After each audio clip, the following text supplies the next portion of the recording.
আমি বলছি conflict of interest, একটু চোখ গোলান।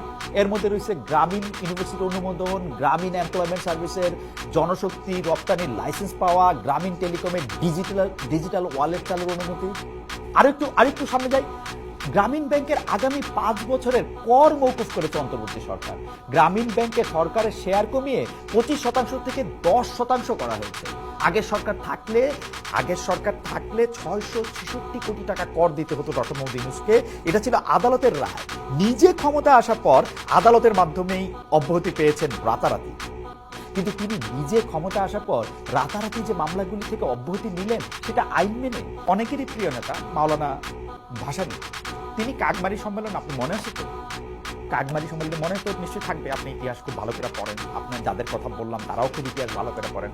কাকমারি সম্মেলনে শাসকদের উদ্দেশ্যে বলছিলেন যে আপনারা যদি এরকম চালায় যান তাহলে কিন্তু আমাদের একটা আসসালামু আলাইকুম দিতে হবে। মনে করে দিলাম। Thank you so much.